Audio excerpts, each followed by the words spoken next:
Good morning, good afternoon, or good night, wherever you may be. Now, I'm going to prefix this video with an apology. I should have picked this up sooner, but I did get a little bit busy at work and I spent the weekend with the kids out in the good weather. So I am a bit late to the party on this one, but we do have the Starship Troopers Extermination Living Roadmap. So this is the content that's coming in the near future. I hope the near future anyway. They've not actually given us any dates on any of this stuff, so I hope in the future they're going to give us more of a sort of time scale of when these things can be expected to be implemented in the game. So let's have a little run through and see what we can see. So phase 1 is the phase we're currently in. So we've got the AAS mode and the Arc Slam mode. Phase 2, we're getting mutators. More info coming soon. I assume this is going to be another form of bug, much like the Tigers, the Grenadiers and the Gunners. The Horde game mode, which if you look in the main menu is there already but greyed out. Player profiles and stats, so that's going to be interesting. What this made me think of though is player customization. I'm hoping we get some sort of customization for the troopers.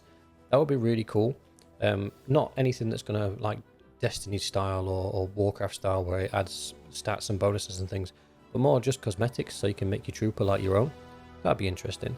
Manned heavy machine gun emplacements, that would be really good, depending on whether or not they're going to be manned machine gun placements you can add to the base or ones that are just scattered around that you can run up and man yourself.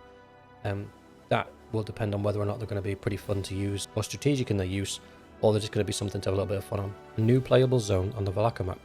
So interesting stuff coming in phase 2. Phase 3 brings us class progression 2.0, so hopefully that's going to see some of those in development boxes on the classes unlocked. I've also read somewhere that there's going to be new classes added to the game, but I suppose we'll see what it brings. Abilities upgrades. I assume there's going to be some abilities balancing too. Hives. Now, I don't know what they mean by hives. If this is going to be a hive, like we're going to have to assault a hive, get down to the bottom, find the brain bug or boss bug at the bottom and kill it and get out of there, or we have to go in, plant a nuke and get out again. Maybe this is where the nuclear det packs will actually come into use, because at the moment they're completely useless and don't really have a reason for existing. So that's going to be an interesting game mode, I believe, but we'll see what that brings. Reward systems will be interesting, whether or not the rewards are going to be cosmetic or functional. And special weapon swapping.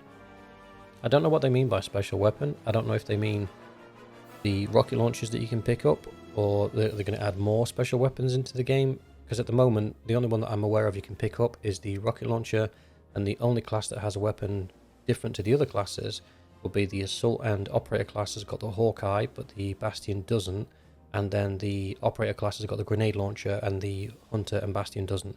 So I'm not sure what they mean by special weapon swapping, because off the top of my head I can't really think of any special weapons that are in the game at the moment outside of the rocket launcher. Phase 4 brings us a player hub, not sure what that's going to be. A boss bug, marauder support, I don't know if that's a new class or it's a new enemy or something. Emotes, not really interested in that. Clans, that would be interesting. There is a distinct lack of social element in the game at the moment, especially for such a large multiplayer game. So I think this phase 4 looks like we're going to see some more of the social elements coming into the game and see it fleshed out into something a bit bigger. Hopefully, I'm speculating obviously. Phase 5, Galactic War metagame. That sounds really interesting. Maybe we're going to see some actual trooper versus trooper action. Player customization. Okay, so what I mentioned earlier on, absolutely, I can't wait for this. A new trooper class, global death counter, and more gore. I wonder if we're going to see some. Obviously in the film you see a lot of people losing their arms and losing their legs and like dismembered bodies laid all over the ground during the battle scene, so it'll be interesting if they're going to add some of that into the game. So overall it looks like a really exciting 5 phases of content coming our way. The thing that bugs me the most is when is it coming, because the last thing I want is for this to be, this is what's coming, like phase 1 and 2 of this year, 3 and 4's next year, and 5's the year after. That would be too long. If this all comes in the next 12 to 18 months, that would be amazing. But we'll have to just hold our breaths and wait for them to come out with some dates. But that's it from me, some exciting stuff. Let me know what you think in the comments below, and I'll see you next time.